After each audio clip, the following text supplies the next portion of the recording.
I walked into my brand new apartment and froze. The sound of boxes scraping against the hardwood floor cut through the quiet like an alarm bell. He was already there. My mom's partner, the man who had acted like my guardian for years, stood in the middle of my living room with his sleeves rolled up and an expression that hovered between smugness and ownership. He wasn't supposed to be here at all. I hadn't given him a key. And yet, there he was, shifting my moving boxes, like this was his territory. When he saw me, he didn't flinch. He just held up a sheet of paper, folded in half, and grinned. "Funny thing," he said. "This lease came to the house addressed to you. But since I'm the one who always checks the mail, I opened it. Thought I'd bring it right over." He waved the copy in the air as if it was no big deal, like a casual favor. But the way he held it up, almost tauntingly, told me everything. He wanted me to know he had my paperwork. He had read it, and he had inserted himself into it. A hot wave of dread crept up my spine. This apartment was supposed to be my fresh start, my first real independence after years of his shadow looming in our family home. I signed the lease in secret, poring over the details late at night, terrified he'd find out too soon. And still, somehow, he had gotten the one document that made it real. And now he was standing in my space, making sure I remembered I wasn't free of him yet. "What are you doing in here?" I asked, sharper than I meant to. My voice bounced off the walls, and he looked around like he owned the echo, like the space itself belonged to him now. "I was just helping," he countered smoothly. "Thought you could use a man's hands getting this all set up. Besides, it looks better if people know you've got family behind you. A young girl, moving out on her own? People judge." That line landed like a slap. The implication was clear. He didn't want me seen as independent. He wanted me framed as under his wing. And the worst part? He didn't even ask. He acted like this was a favor. I stared at the copy of the lease in his hand, wrinkled now from his grip, and felt my throat tighten. He wanted me to feel like this wasn't mine alone, like it could never be mine alone. I didn't know it then, but this was only the beginning, because he hadn't come here just to move boxes. He came to plant his flag. And if I thought seeing him in my doorway was bad, what really broke me came just hours later, when he made his first public claim over my new home. Shall I write the next chapter? The image of him standing in my apartment with my lease still burned in my mind hours later. But the real weight hit me when I sat on my bare mattress and tried to breathe. My whole reason for moving out was simple. I needed space that was mine, boundaries he couldn't cross. My mother, for all her sweetness, had long let him shadow over our lives, deciding when bills got paid, when repairs happened, even how we explained ourselves to neighbors. I thought a new set of walls in a new neighborhood would finally shake him off. But it wasn't that simple. He knew the landlord. Of course he did. Old Buddy, he called him later that evening when he boasted about stopping by. I grew up watching him cultivate those connections all across town. Guys at the hardware store, auto shop, even the high school principal back when I was still enrolled. It was how he moved, piecing together this image of being indispensable, the reliable backbone of everyone else's life. And I realized my lease didn't make me untouchable. It made me tied to someone in his network. Leaving wasn't just about paying rent. Rent was doable. But keeping this apartment meant staying ahead of his need to micromanage my life under the guise of looking out for me. And if I gave up and went crawling back, he'd win. He'd sit at dinner, smirk over his plate, and tell my mom, "See, she wasn't ready for real life." I couldn't let that happen. But the more I thought through it, the clearer the stakes became. He didn't just want to supervise my move. He wanted to own the narrative of it. To everyone else, he wanted to be the man who made it possible, even if all I wanted was independence. That's why he had hidden the fact that the lease came to him. He wanted me to know he touched it first, that this move still bore his fingerprint. And then the sly dig started. Later that evening, while stacking one of my smaller boxes, he laughed. "These old dishes won't do here. You need proper cookware. You know, something decent for when guests stop by." That tone. Half helpful, half scolding.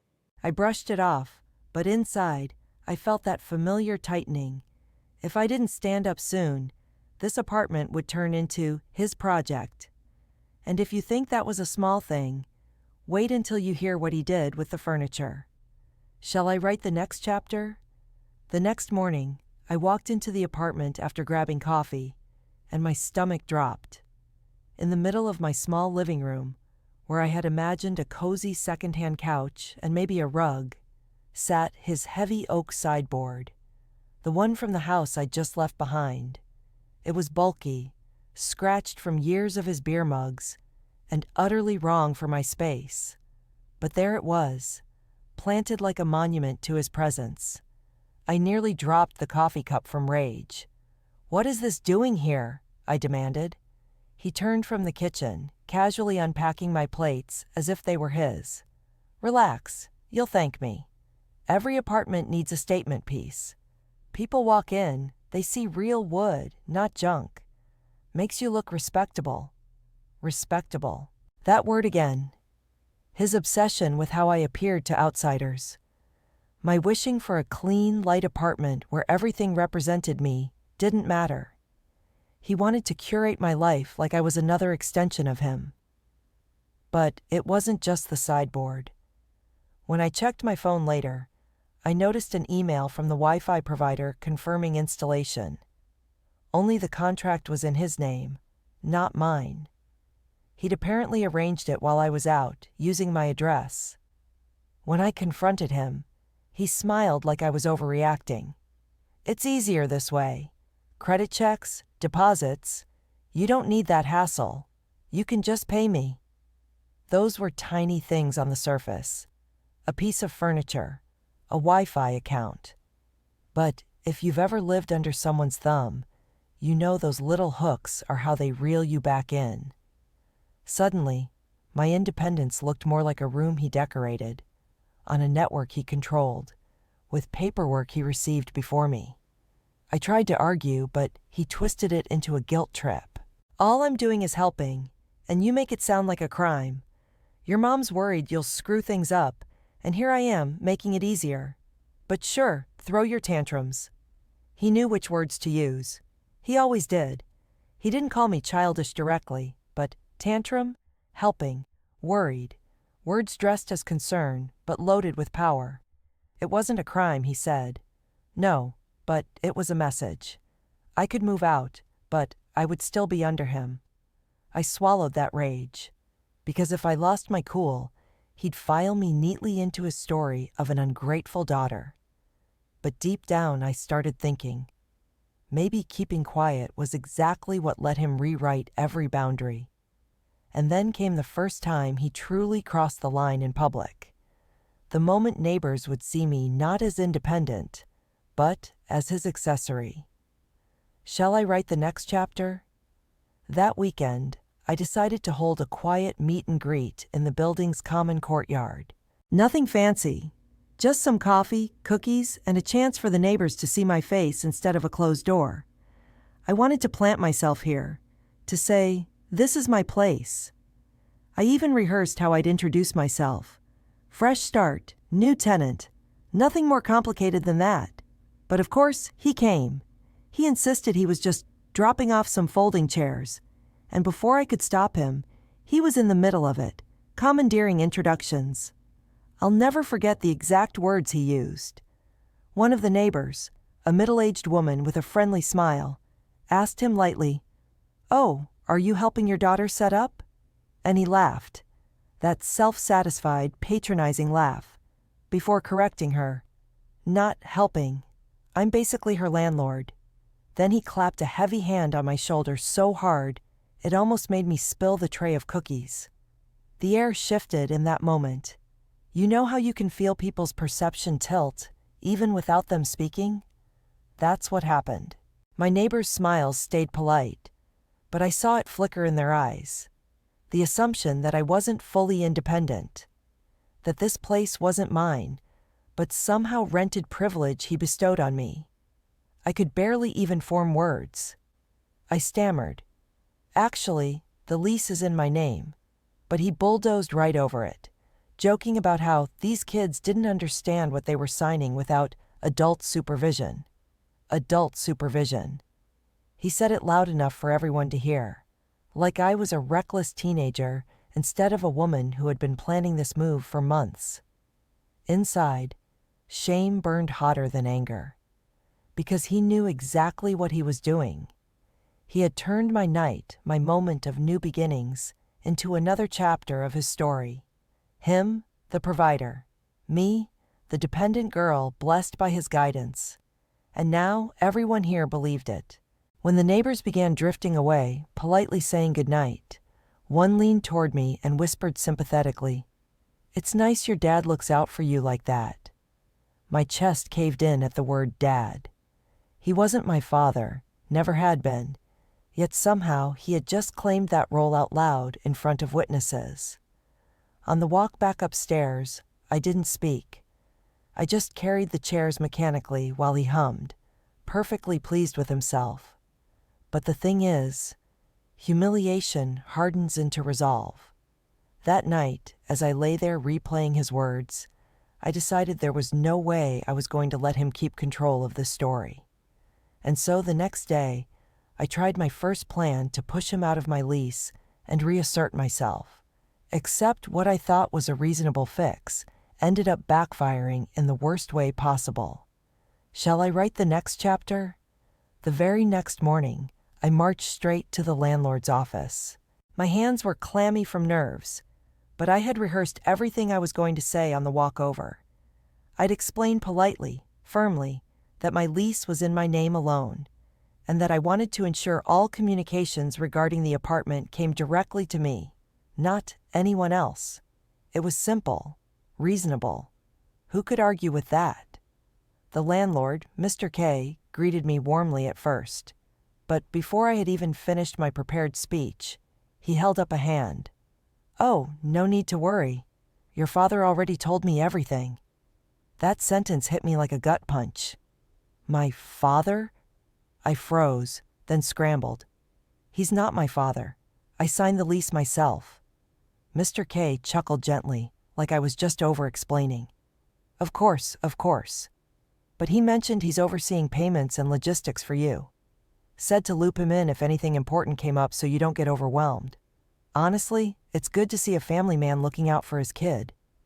My jaw tightened so hard it ached. Not only had he lied to the landlord, but he had set me up so my protest would sound petty, ungrateful, even suspicious. I felt cornered. What was I supposed to say? No, he's lying? To a man who clearly respected him already, maybe even owed him favors? That would only make me sound immature, exactly the image he wanted to paint. I walked out of that office with my stomach in knots. My so-called fix had done the opposite. Instead of removing him from the picture, I had confirmed his presence. And now I realized what he was doing wasn't careless. It was calculated. He was carefully weaving himself into every official channel tied to my apartment, leaving me powerless to push him out without looking like a problem tenant. Back in my apartment, I slammed the door, breathing heavy. The couch sat against the wall, the oak sideboard squatting in the corner, and for a moment the room didn't feel like mine at all. It felt like his extension, his project, his domain. That's when the rage finally sharpened into clarity. He wasn't just meddling. He was building a false paper trail, a way to legally or socially stake a claim on something that wasn't his. And a few days later, I got my first piece of undeniable proof. Proof that made my blood run cold. Shall I write the next chapter? It happened on a Wednesday afternoon when my phone buzzed with a new email notification. At first, I almost ignored it. Some dry subject line with my landlord's name copied in. But then I saw who it was actually sent to. Him. My mom's partner. And I was CC'd accidentally, as though I was a footnote in my own life. The email thread stretched several messages deep, with a tone that made my jaw clench harder with every word I scrolled through. He had been writing to my landlord for weeks. Weeks. Behind my back. At first, his wording seemed casual. Just making sure the rent will process smoothly. Then, slyly, feel free to send any paperwork to the family address. I'll make sure she sees it. And finally, the part that froze me. Would it be possible to add my name as an emergency contact? Maybe even as a joint tenant, just for safety's sake? My pulse hammered in my ears as I reread it 3 times, to make sure I wasn't hallucinating the implication. Joint tenant? He wanted his name on my lease. Not as a favor, not as oversight, as a co-claim. And the landlord's response was almost worse. Not a problem, always good to have a backup. Send over ID and we can update records. It was right there in black and white. He had shifted the narrative so aggressively that even my landlord thought it logical to fold him in. And the only reason I had seen it was because of that accidental CC.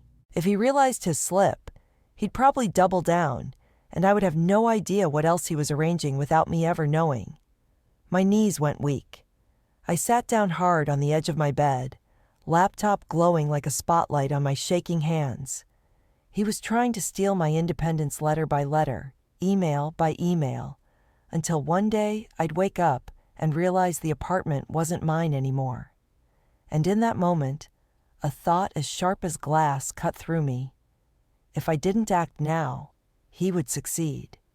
My chance at a clean start would vanish, absorbed into his endless performance of being the family's provider. I stared at the glowing emails until my vision blurred, and then I knew. Enough tiptoeing. Enough polite corrections. It was time to gather every scrap of proof and cut through his performance in a space where he couldn't pretend. In front of my mom. The only question was, would she see the man he really was? Or would she close ranks around him like always? Shall I write the next chapter?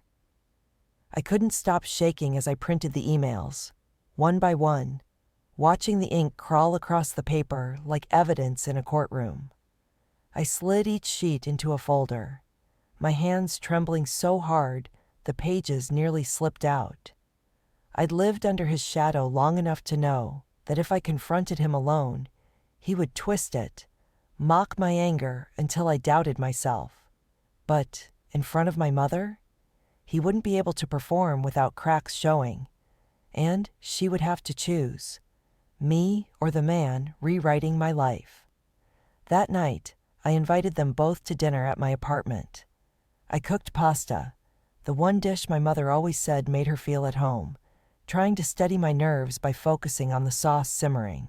When they arrived, she looked thrilled to see the place, but he immediately started commenting. "Walls are a little thin, don't you think? Paint's already dulling." He acted like a landlord during an inspection, not a guest. We sat down, forks clinking, my stomach tightening. I barely tasted the food. He was in his element, telling stories, once again slotting himself at the head of the table that wasn't his. My mother laughed politely, unaware that beneath her chair the floor was shifting. Finally, I slid the folder between us, the papers fanning out across the table like a sudden wind. "Do you want to explain these?" I asked, locking eyes with him before turning to my mom. Her laughter stopped mid-breath. He glanced down, and for the first time, his expression faltered, but only for a second. Then he leaned back and smirked. "Emails. She's been snooping, that's all. Misunderstanding, like always." I tapped the line where he'd asked to be listed as a joint tenant. "A misunderstanding? You were asking to put your name on my lease, behind my back, while pretending this place belonged to me." My mother's face drained of color. You told me you were just helping with the bills." The silence that followed was thick, jagged like broken glass.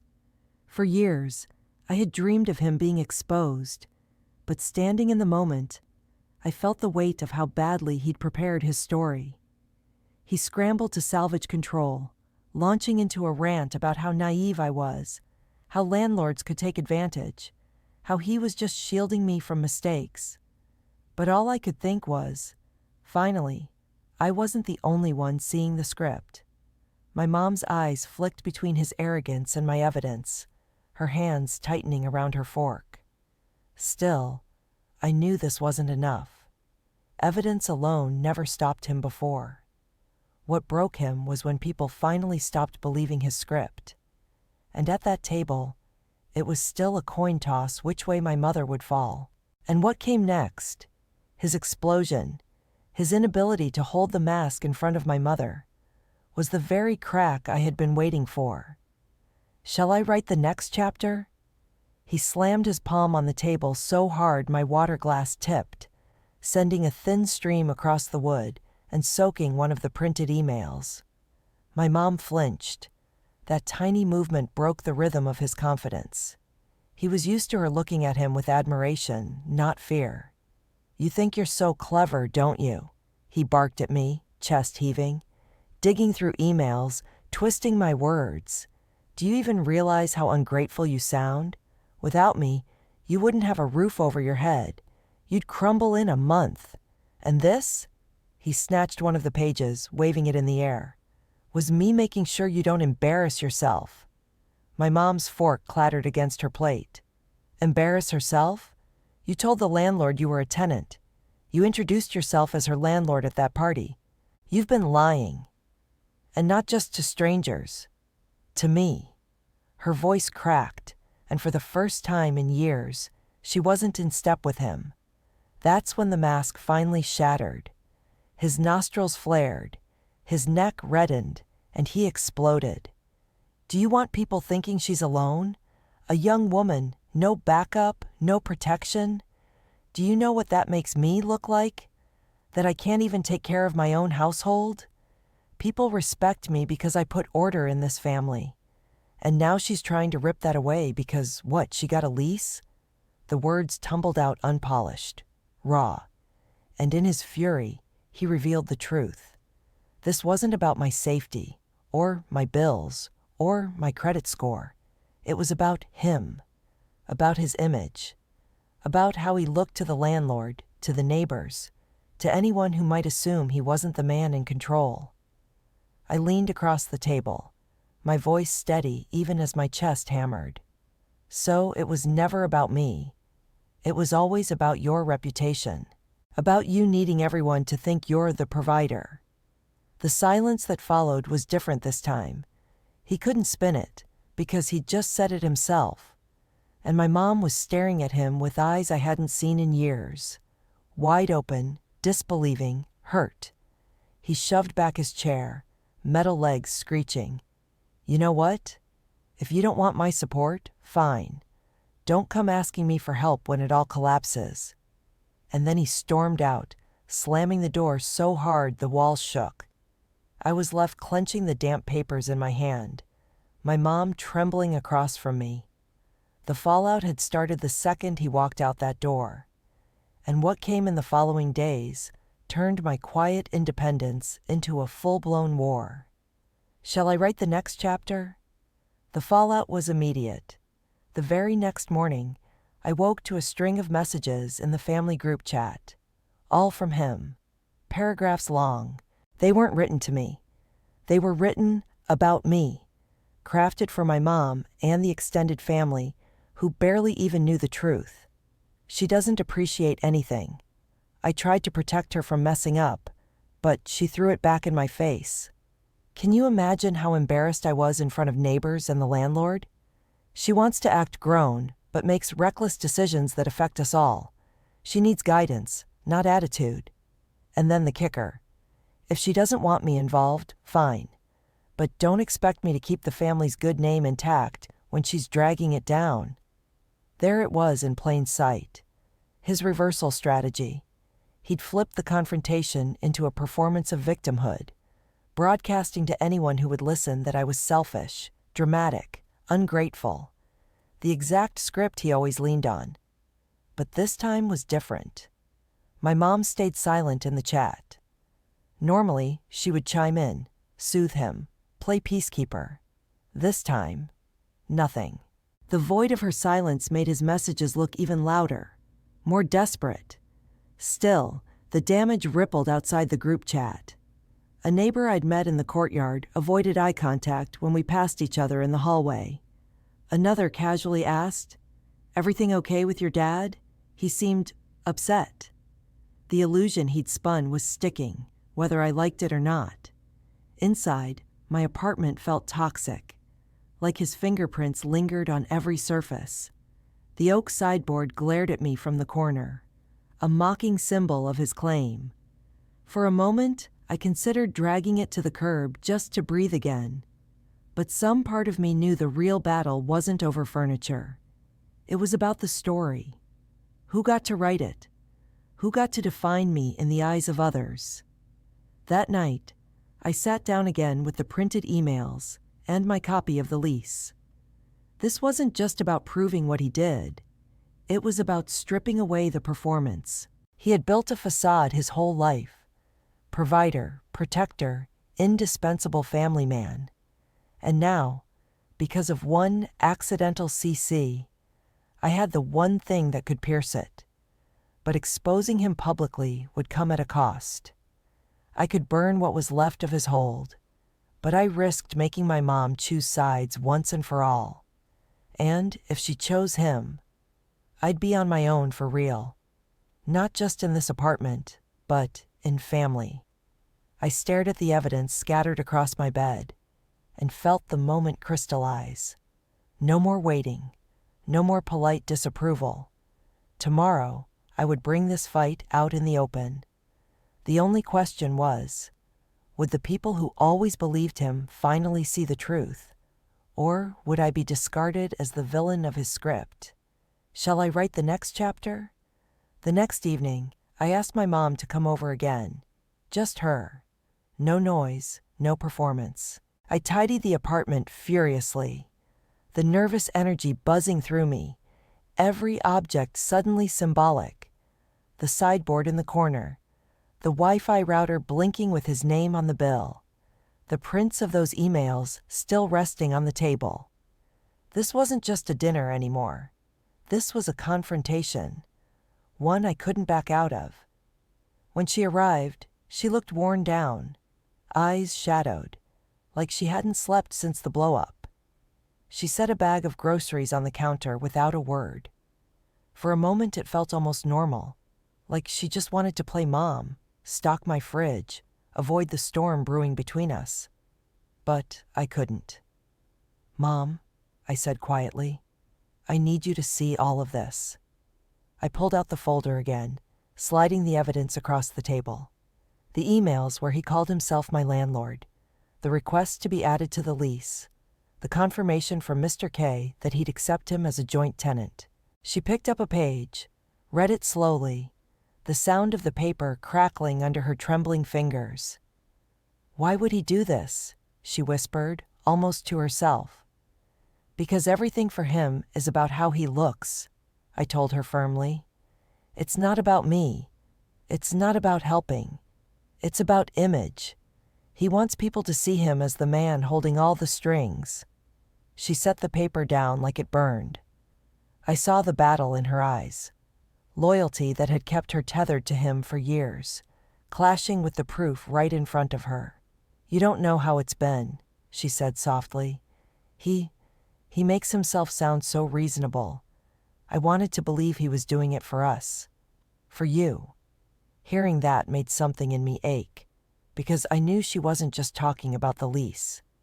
He'd been controlling her for years in the same way, by draping his image of responsibility over everything he touched. But I leaned in, desperate. "Mom, if you don't see it now, he's going to keep doing it.